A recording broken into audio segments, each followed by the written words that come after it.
학개서 2장 2절에서 5절까지 말씀, 구약 성경으로는 1310쪽의 말씀입니다. 제가 2절로 5절까지 말씀 봉독해 올립니다. 너는 스알델의 아들 유다 총독 수룹바벨과 여호사닥의 아들 대제사장 여호수아와 남은 백성에게 말하여 이르라. 너희 가운데에 남아있는 자 중에서 이 성전의 이전 영광을 본 자가 누구냐? 이제 이것이 너희에게 어떻게 보이느냐? 이것이 너희 눈에 보잘것 없지 아니하냐? 그러나 여호와가 이르노라. 수룹바벨아 스스로 굳세게 할지어다. 여호사닥의 아들 대제사장 여호수아야 스스로 굳세게 할지어다. 여호와의 말이니라. 이 땅 모든 백성아 스스로 굳세게 하여 일할지어다. 내가 너희와 함께 하노라. 만군의 여호와의 말이니라. 너희가 애굽에서 나올 때에 내가 너희와 언약한 말과 나의 영이 계속하여 너희 가운데 머물러 있나니 너희는 두려워하지 말지어다. 아멘. 오늘 말씀 가지고 보잘것없게 보는 눈을 들어라는 제목으로 함께 말씀을 나누기를 원합니다. 사람이 살면서 비교 없는 날, 비교 없이 살아간다라고 하는 것은 사실은 불가능하지 않을까라는 생각이 들어요. 우리가 살면서 끊임없이 다른 사람들과 비교하잖아요. 내가 어떨 때는 더 이렇게 잘나 보일 때는 우월감을 가지고, 내가 때로는 누구보다 좀 못하다 싶을 때는 열등감을 가지고 우리가 살아요. 그래서 어떻게 보면 열등감과 우월감 사이에 우리가 이 사이를 왔다 갔다 하는 이러한 삶을 우리가 살고 있는 게 아닌가 하는 거죠. 여러분 어떠세요? 여러분 살면서 우월감을 더 많이 느끼십니까? 아니면 열등감에 더 많이 느끼세요?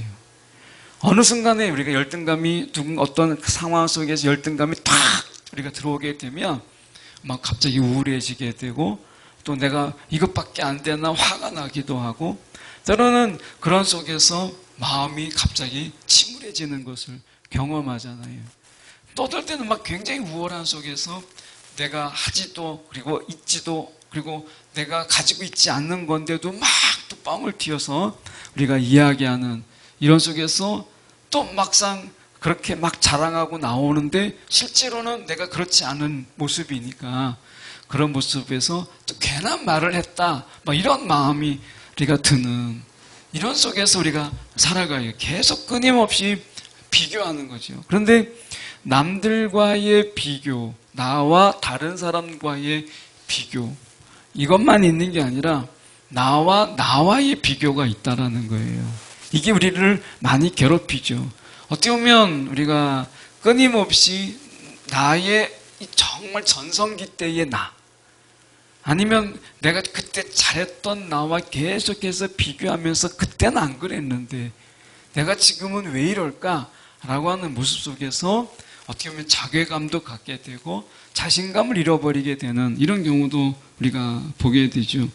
그래서 톰 레이너의 이 죽은 교회를 부검하다라는 책에서 보면 이분이 이런 이야기를 했어요. 죽은 교회의 특징 중에 여러 가지가 있는데, 그러니까 이제 사라져가는 교회지, 문 닫은 교회를 이제 죽은 교회라 이렇게 얘기하는데, 이 죽은 교회를 말할 때 특징이 하나 있다는 거예요. 과거의 전성기 때만을 계속해서 이야기하면서 거기에 사로잡혀서 살아가는 거예요. 그러니까 교회가 점점 죽어가는데 과거의 전성기 때만을 막 이야기하면서 살아가는 거예요. 그래서 어떤 변화도 어떤 새로운 시도도 하지 않는 채 살아가는 거예요. 그래서 우리 식으로 이야기하면 아마 우리도 개인적인 신앙 속에서도 보더라도 왕년에 내가 이랬는데 라고 하는 거예요. 그러니까 지금의 현실을 인정하지 않는 거예요. 왕년에 내가 이랬었는데, 내가 왕년에 내가 기도 한 번 하면 막 3시간 4시간 기도했는데 이렇게 이야기하잖아요. 그러니까 왕년의 신앙. 우리가 이 어린아이라고 하는, 그러니까 어른인데 이 어떻게 보면 아이의 모습을 이제 벗지 못하는, 우리가 피터팬 증후군이라는 게 있잖아요. 그러니까 아이 때의 그 모습들, 가장 행복했던 모습에 여전히 갇혀 있어서 지금의 현실을 부정하는, 지금을 살지 못하고 여전히 그 어릴 때에 그때 가장 행복했던 순간을 잊지 못하는, 그래서 몸은 어른이 됐는데 여전히 그의 생각이나 문제 해결의 이런 모습들이 여전히 어린아이에 머물러 있는 이런 신앙, 이런 게 우리 가운데 이제 어떻게 보면 있게 된다면, 그래서 나의 이 현재가 과거와 계속해서 내가 비교가 되는 이런 신앙의 모습들, 이것을 이야기하는 것이죠. 오늘 비교가 오늘 본문에서 나와요. 본문에서 나오는 이 비교라고 하는 부분을 보면 3절에 이렇게 말씀하죠. 너희 가운데에 남아있는 자 중에서 이 성전의 영광을 본 자가 누구냐. 이 성전의 이전 영광, 이것은 뭐냐면 솔로몬의 성전의 영광을 이야기해요. 그러니까 솔로몬 때 그 화려하고 그리고 굉장히 사치스러운 것들로 지었던 좋은 자재와 그리고 좋은 기술력으로 지은 것이, 기술자들을 수입해서 그리고 좋은 자재들을 가지고 지었으니까 그 성전이 얼마나 아름다웠겠어요. 그러니까 이 성전의 영광. 근데 여기서 약간 모순적인 말이 있죠. 이 성전의 이전 영광이라고 하는 것은 사람들의 뇌리 속에서는 그 성전에 임하신 쉐키나의 하나님, 그 하나님께서 친히 그 하나님의 임재하신 가운데 보여주신 하나님의 영광을 기억하는 자는 없었어요. 이들이 생각하는 이 솔로몬의 그 성전의 영광, 이전 영광은 그 성전의 외모 모습, 외형과 겉모습의 모습이었어요. 이들이 생각하는 성전의 영광이라고 하는 것은 솔로몬 성전의 외형적인 모습들이었어요. 어느 누구도 이 솔로몬의 성전에 임한 하나님의 그 영광, 그 성전에 임하신 하나님의 임재를 말하는 자가 아니라 성전의 외형적인 모습들, 건물이죠. 이게 어떻게 보면 잘못된 시각이라는 거예요. 우리도 그렇지 않아요? 어디를 갔어요. 어디를 이제 관광을 가거나 여행을 가거나 그러면 거기에서 보통 포토존이라고 하는 그런 곳을 가요. 그런데 그 건물의 유래라든지 그 건물에 사무쳐져 있는 내용들을 우리가 보고 있는 게 아니라 건물상만 보고 오는 거죠.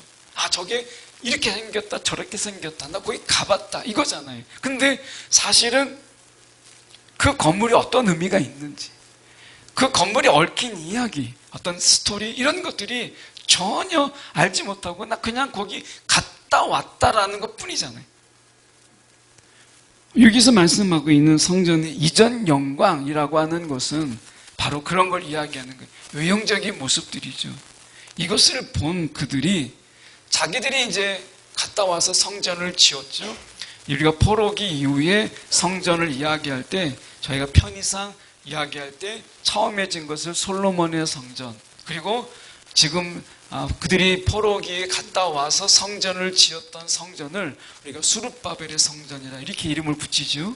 그래서 성전의 역사가 솔로몬의 성전과 수룹바벨의 성전, 중간기의 성전이 하나 있지만 그걸 건너뛴다면 나중에 헤롯 대왕의 성전이 있어요. 이 성전이 다 무너졌어요. 솔로몬의 성전도 무너지고 나중에 수룹바벨 성전도 무너져요. 그리고 46년 동안 지었던 우리가 헤롯 대왕의 성전도 무너져요. AD 69년에 성전을 짓지만 성전은 계속해서 무너졌어요. 그리고 예수님께서 이 성전을 헐라 내가 3일 만에 이 성전을 다시 세우리라. 그래서 예수님께서 이제 건물의 성전이 아닌 살아있는 성전이 되시고 성전의 완성이 예수가 되세요. 성전의 역사를 보면 결국 성전의 가장 중요한 게 뭐냐라고 하는 것을 보여줘요. 외형이 아니라는 거예요. 겉모습이 아니다. 성전의 가장 핵심적인 가치라고 하는 것은 그 속에 주님이 있느냐, 예수 하나님이 계시느냐 안 계시느냐가 가장 중요한 부분이라는 거예요. 성전의 외형이 중요한 게 아니라 성전의 기능이 중요하다는 거예요. 성전의 기능. 성전의 기능이 뭐예요? 외형은 있고 화려함은 있는데 성전의 기능이 상실돼 버리게 되면 성전의 가치는 사라져 버리는 거죠. 성전을 왜 줬어요? 하나님이 그곳에 계시기 위해서. 하나님은 오누지 아니 계신 곳이 없는데 어떻게 성전 안에 계시겠어요? 그 성전이라고 하는 것은 하나님의 임재의 상징이죠. 그 속에서 기도하는 거예요. 이 성전을 향해서 만민이 기도하는 집이라고 얘기했어요. 성전의 첫 번째 기능은 뭐예요? 기도예요. 기도가 없는 성전, 눈물이 없는 성전은 성전이 아니라는 거예요. 그러니까 하나님이 원하시는 성전이라고 하는 것은 그 속에 성도들의 눈물 자국이 있는 기도. 그 성전에 눈물 자국이 있는 그 성전을 하나님이 원하시는 거지, 그 화려한 성전, 벽돌로 깔끔하게 지어진 이 성전이 아니라는 거예요. 우리가 어머니의 성경책이라는 찬송가가 있잖아요. 어머니의 가진 성경책이 뭐겠어요? 말끔하고 깨끗하게 주는 성경. 이건 얼마든지 있죠. 지금은 얼마든지 있잖아요. 그 성경에 눈물 자국이 있는 이 성전, 이 성경, 이거죠. 눈물 자국이 있는. 북한에서 우리가 선교하시는 목사님이 이야기한 유명한 이야기 한 번 정도 들어보셨거나 제가 나눈 이야기 중에서 있을 건데요. 한 번은 누군가가 밀고가 있었어요. 저 사람의 집에 천장을 열면 그 안에 성경이 들어 있습니다 라고 하는 거예요. 그래서 공안이 쳐들어왔어요. 그리고 천장을 열어보니까 과연 그대로 성경이 있었어요. 근데 그 사람은 진짜 몰랐어요. 어떻게 밀고하고 어떻게 고발했는지 그것조차 몰라요. 그런데 처음에는 부정했어요. 이건 내게 아니다. 정말 부인했어요. 근데 그 성경을 보니까 어머니가 밑줄을 긋고 자신의 이름을 써면서 눈물을 흘리면서 어떤 눈물 자국이 그대로 묻어 있는 거예요. 나중에 그 성경을 보면서 그 짧은 시간 동안에 어머니가 자신의 이름을 놓고 기도했던 순간들이 기억나고, 그리고 밑줄 치면서 이 성경 말씀을 들려줬던 어머니가 생각이 나면서 내가 정말 예수를 부정하며 살았고 어머니의 하나님을 내가 부정하며 살았던 자신의 삶에 막 주마간 등처럼 싹 지나가는 거예요. 그래서 공안에게 이야기했어요. 이건 내 성경이 맞다. 그렇게 부정했던 그가 이건 내 성경이 맞다. 그래서 결국에는 그가 처참하게 순교했어요. 처음에 부정했던 그 성경을 결국에는 이게 내게 맞다 라고 했다는 거죠. 여러분, 우리가 자녀들에게 넘겨주는 성경, 그 성경 안에 우리의 눈물이 있고 그 속에서 그 자녀들에게 손때 묻은 이 성경이 그 아이들에게 귀한 것이지, 깨끗한 성경, 눈물 자국 하나 없는 성경은 아무런 의미가 없어요. 성전이 바로 그런 거예요. 성전 안에 이곳에서 우리의 눈물, 자녀를 위한 눈물, 우리 가정을 위한 눈물들이 이 땅에 여기서 막 쏟아질 때 하나님께서 그 교회를 사랑하시는 곳이지, 깨끗하게 우리가 지어졌다고 해서 하나님의 영광이 그 속에 있는 게 아니잖아요. 그러니까 여기서 보면 그들이 잊어버렸던 건 뭐냐면, 알지 못했던 게 이전의 영광, 성전 이전의 영광을 본 자가 누구냐. 솔로몬의 성전 그 외형 그리고 그 화려함, 이것만 보고 그들이 자신들이 지은 이 성전의 초라함을 보는 거예요.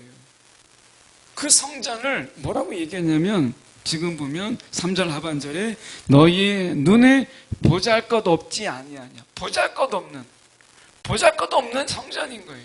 자기들이 지었지만 너무나 보잘것 없는 이런 성전, 이것 때문에 자신들이 야, 이게 성전이 맞나? 이런 생각을 하고 있었던 것이죠.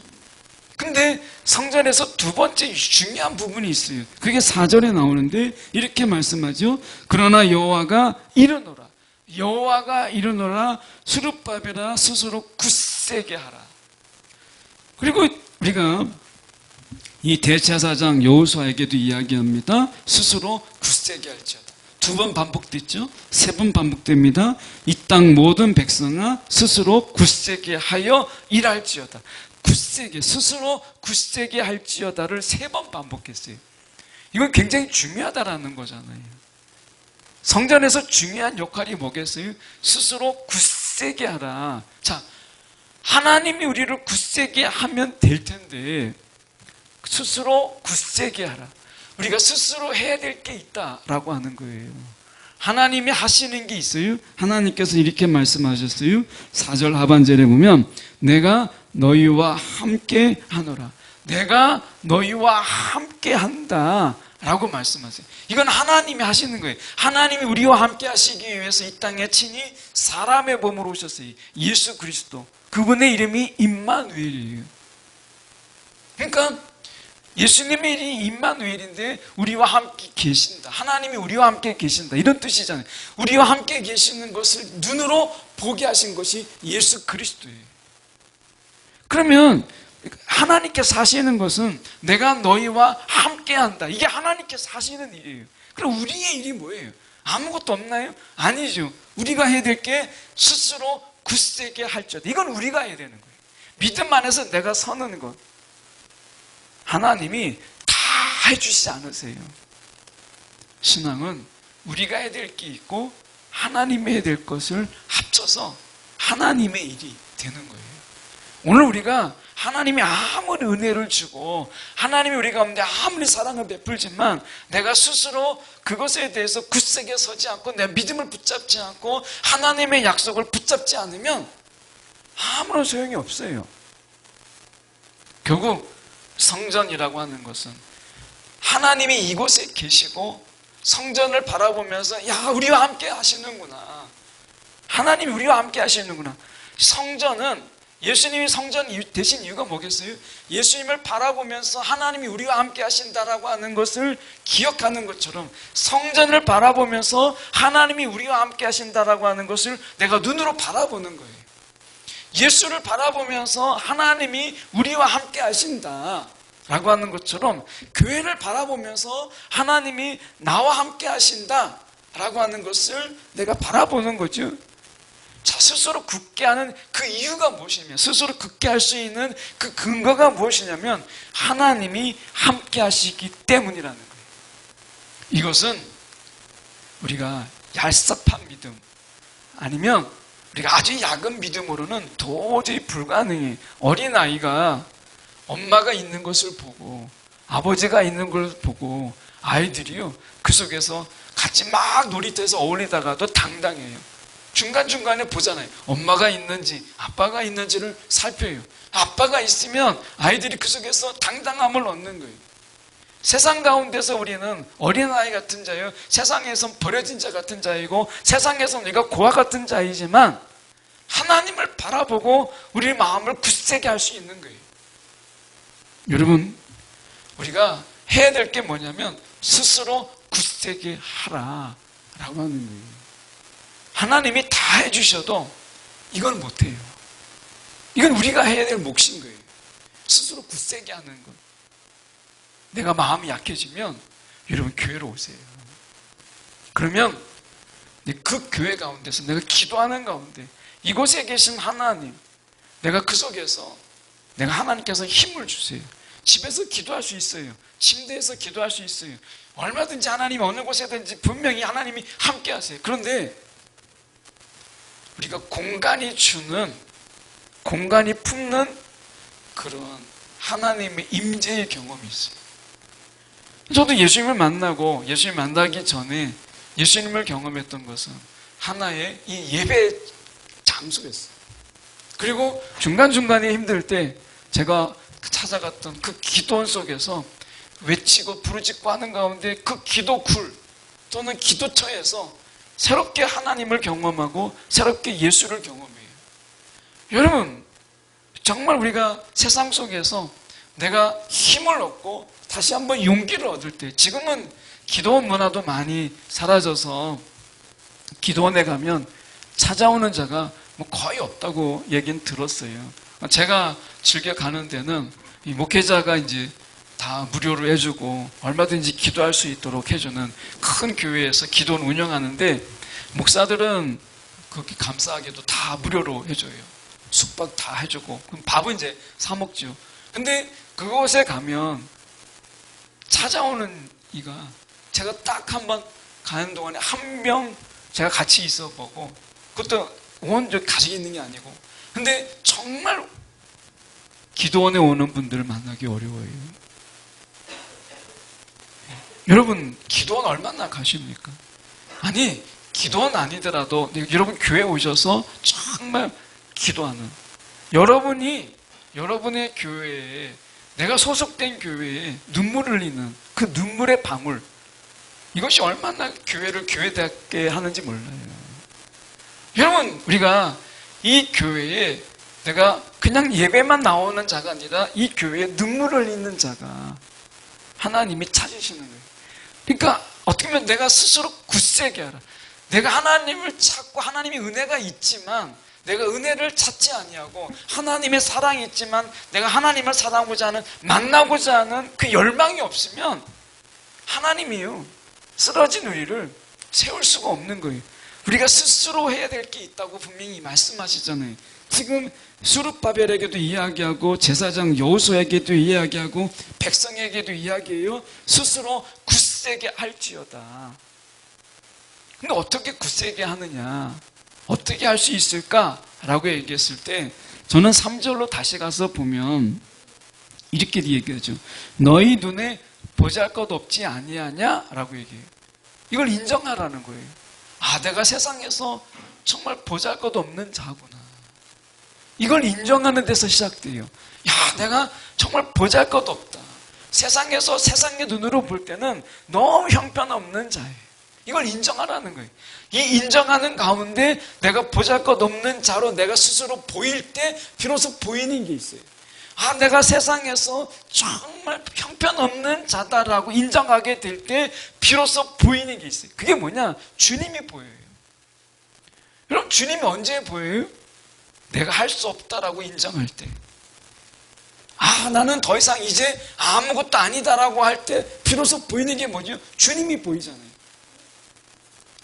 기도원에만 주님이 계시는 게 아니라, 사실은 기도원에 가서 주님, 내가 아무것도 할 수 없습니다. 내가 정말 나는 무능력합니다. 하나님, 내가 너무나 약합니다. 기도원에 가서 막 소리 지르면서 할 수 있는 곳이 기도원이잖아요. 기도원에 하나님이 계신 게 아니라 기도원에 가면 나를 인정할 수 있다는 거예요. 그 속에서는 다 보면 실패한 사람들, 세상에서 다 망가진 사람들이 거기에 다 와요. 마음적으로는 다 무너진 사람들이에요. 그러니까 막 가슴을 치면서 막 기도하고, 어떨 때는 막 울기도 하고 그러잖아요. 지금은 이 오산리 기도원도 이렇게 선교관이 새로 지어져서 이렇게 숙식할 수 있고, 밥도 너무 잘 나와서 어떤 거는 막 죽도 9,000원, 막 7,000원짜리도 있지만, 옛날에는 금식 기도였잖아요. 가면은 한 일주일씩 막 굶잖아요. 그러면은 이제 금식하면서 하면 자는 데가 없잖아요. 본당에서 다 자는 거거든요. 기도원에 가면. 그리고 숙식하는 데가 불편하죠. 그러니까 그 장의자에서 그냥 자는 거예요. 자다가 어떨 때 떨어지기도 하고 그러는 거죠. 근데 안 자고, 밤에 안 자고 막 손 들고 기도하는 분이죠. 밤새. 그럼 너무 시끄러워가지고요.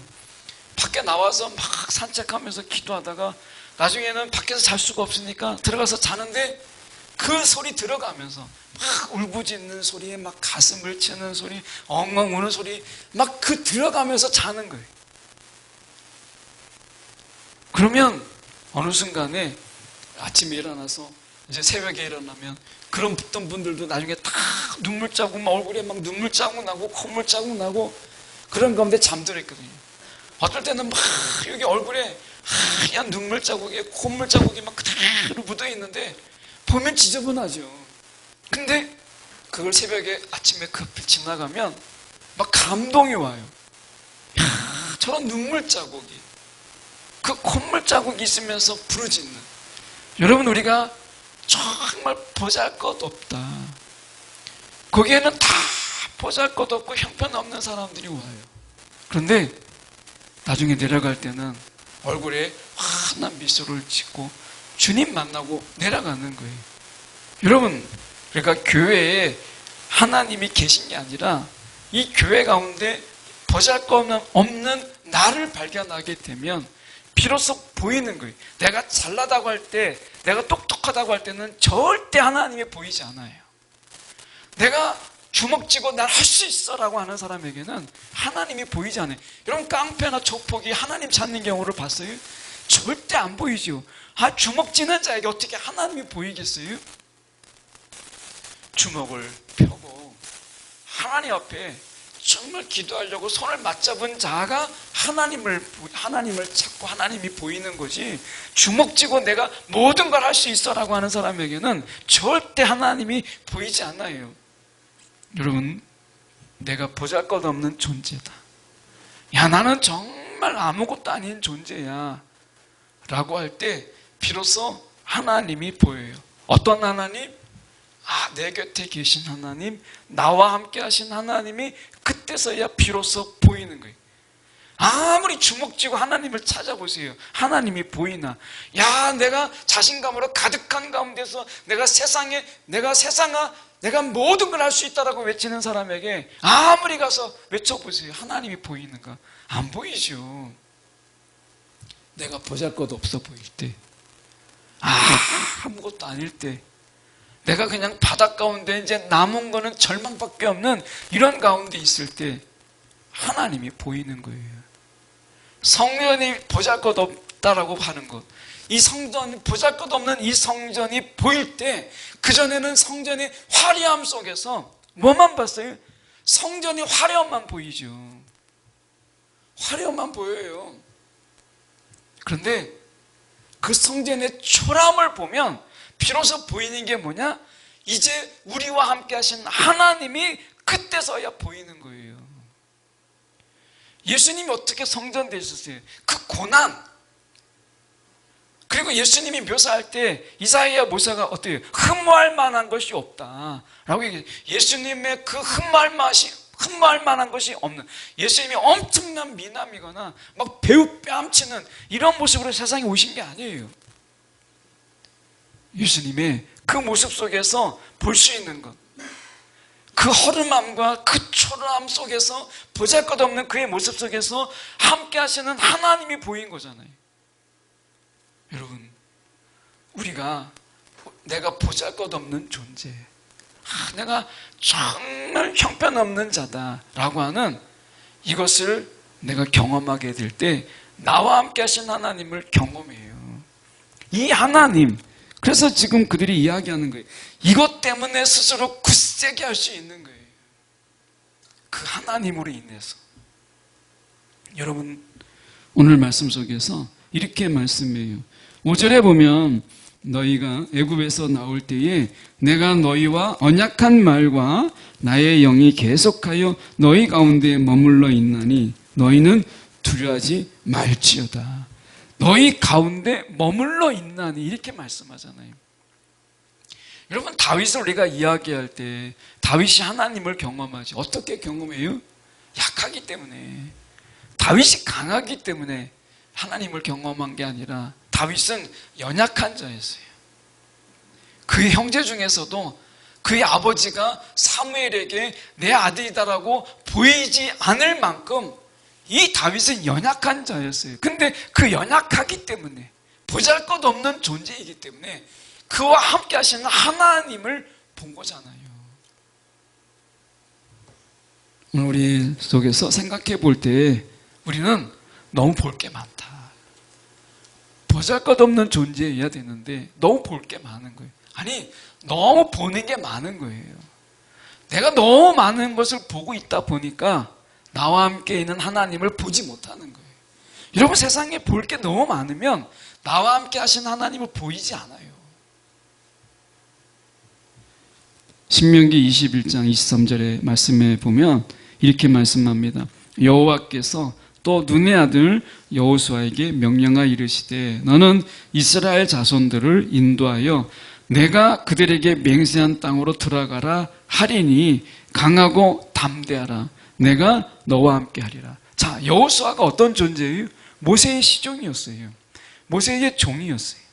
모세가 이렇게 하라 하면 이렇게 하고 저렇게 하면 저렇게 했던 그런 존재였어요. 모세를 통해서 하나님이 역사하시는 걸 보았잖아요. 하나님이 모세를 어떻게 쓰시는가를 여호수아가 다 보았어요. 그런데 이제 모세도 하지 못했던 그 가나안 땅으로 들어가는 것, 가나안 땅을, 그러니까 광야로 지나가는 것은 모세가 했지만 이제 가나안 땅에 들어가는 것은 여호수아가 해야 되잖아요. 애굽에 나오는 것은 모세가 했지만 가나안 땅으로 들어가는 것은 이제 여호수아가 해야 돼요. 가나안 땅이 다 비어져 있나요? 아니잖아요. 얼마나 강한 민족들이 그 가나안 땅을 차지하고 있었어요.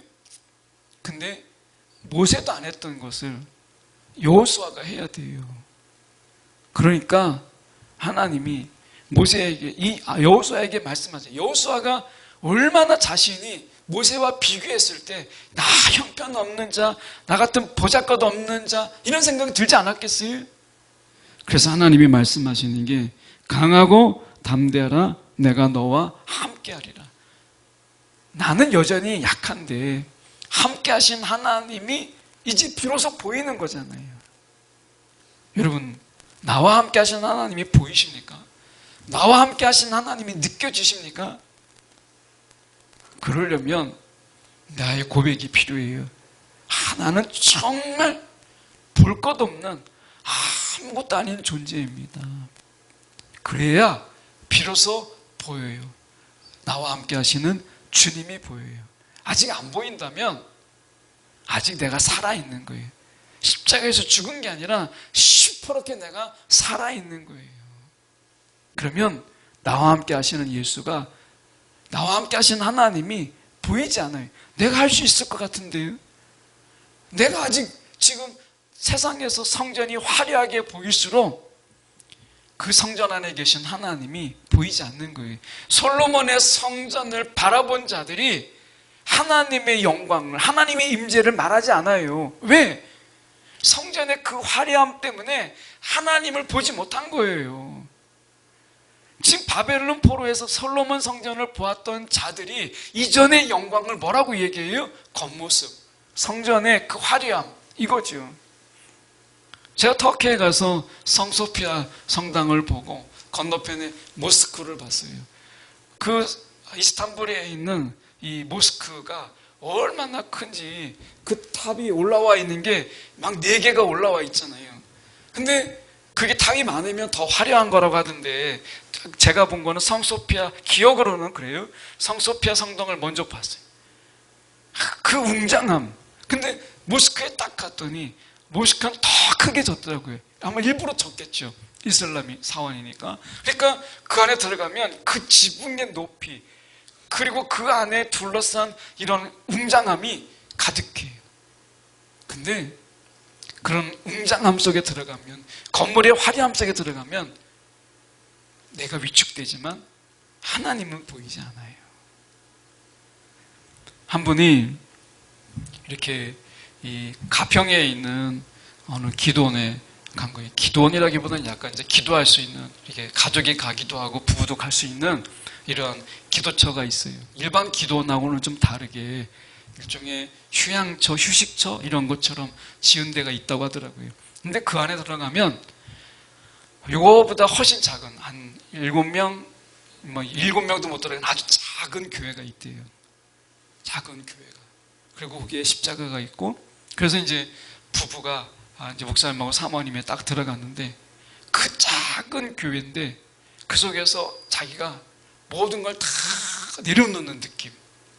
그 작은 교회인데 마치 하나님의 품에 내가 들어가는 느낌. 이 교회 문도 아주 큰 게 아니라 우리처럼 자동문도 아니고 내가 살며시 들어가는데 고개 숙이고 들어가는 아주 좁은 문, 좁은 교회. 근데 그 속에 딱 들어가면 내가 마치 하나님의 품에 딱 들어온 것 같은 이런 느낌이 들어서 그 속에서 갑자기 막 평안이 쫙 찾아오고 뭐 이런 거예요. 그러니까 교회 사이즈를 보면 요 정도 2줄만 있고 그냥 지붕이 있고 있는 이런 교회죠. 근데 그 작은 교회 갔는데 거기에서 정말 평안함을 경험했다. 그 평안함. 나중에 자기가 정말 기회가 되면 그거보다 더 작게 교회를 짓고 싶다고 하더라고요. 여러분, 큰 교회에서 볼 수 없는 아주 작은 교회에서만 경험할 수 있는 하나님의 품, 이게 있는 거예요.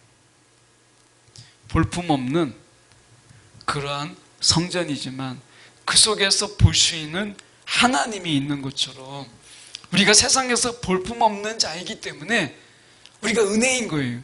세상에서 볼품없는 자이기 때문에 볼 게 뭐가 있어요? 그러니까 내세울 게 뭐가 있어요? 그러니까 볼 수 있는 게 있어요. 나와 함께 하시는 하나님을 보는 거예요. 우리는 그 하나님 때문에 다시 한번 내가 스스로 굳세게 할 수 있는 거예요. 마음을 다잡을 수 있는 거예요. 오늘 우리가 스스로 우리가 보잘것없는 존재라고 하는 것, 머리가 아니라 내가 보잘것없는 자라고 하는 나의 이 존재, 이것을 정말 대면했을 때 비로소 보이는 게 나와 함께 하시는 하나님. 이게 은혜인 거예요. 은혜. 아무도 나와 정말 함께 하려고 하지 않는데 보잘것없는 나와 누가 함께 하려고 하겠어요. 그런데 비로소 보이는 주님. 그동안 이렇게 보잘것없는 존재였는데 나를 버리지 아니하고 나와 함께 하셨구나. 이 은혜가 있는 거잖아요. 마태복음에 보면 마태복음 10장 42절에 이렇게 말씀합니다. 내가 분명히 말해둔다. 아주 보잘것없는 사람이지만 그가 내 제자라는 이유로, 정말 보잘것없는 존재인데 그가 내 제자라는 이유로 그에게 냉수 한 그릇이라도 대접하는 사람은 내가 반드시 상을 줄 것이다. 이렇게 얘기하셨어요. 여러분, 우리가 이 세상에서 정말 보잘것없는 자예요. 근데 주님이 우리와 함께 하시는 것을 넘어서 다른 사람들이 나에게 정말 보잘것없지만 내가 예수의 제자라는 이유로, 그리스도인이라는 것 때문에 누군가가 우리를 대접했을 때 하나님께서 그에게 상을 주시겠다고 말씀하실 정도로 세상에서는 보잘것없지만 이 세상에서 주님 대신에 있는 자들이다. 이게 우리라는 거예요. 이게. 그러니까 말씀하시잖아요. 마태복음 25장 45절에도 이렇게 말씀하세요. 지극히 여기 있는 사람들 가운데서 지극히 보잘것없는 사람 하나에게 하지 않는 것이 곧 내게 하지 않는 것이다. 이렇게까지 말씀하셨어요.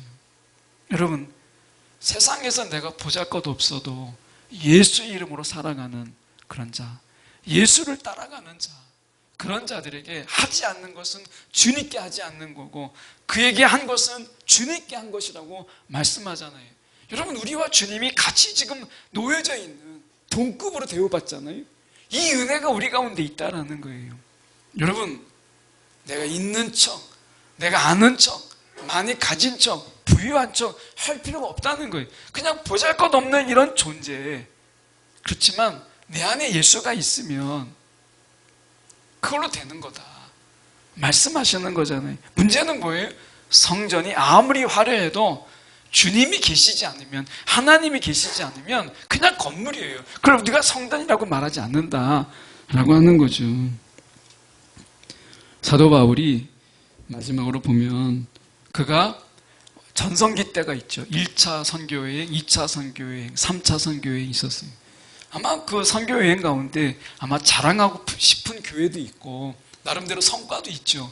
자기가 다니면서 세워진 교회들, 얼마나 자랑하고 싶은 게 많겠어요. 그런데 사도 바울은 나도 왕년에, 나도 한때 이거 자랑하고 싶지 않아서, 이거 자랑하고 싶은 유혹을 벗어나기 위해서 사도 바울이 택했던 방법이 하나 있어요. 그게 뭐냐?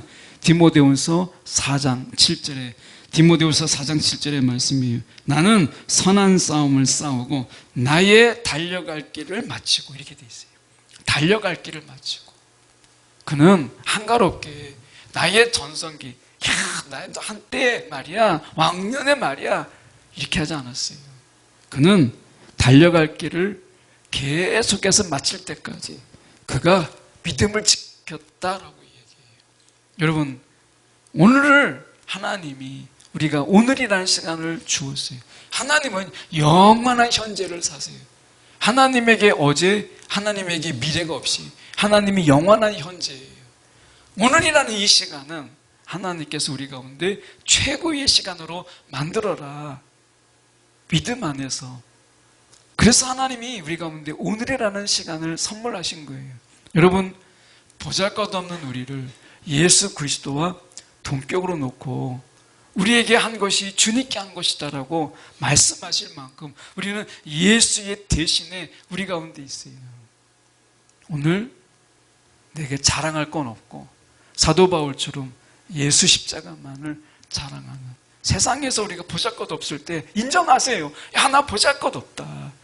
그렇지만 그것 때문에 보이는 예수로 인해서 우리가 힘을 얻는 저와 여러분이 되기를 간절히 소망합니다.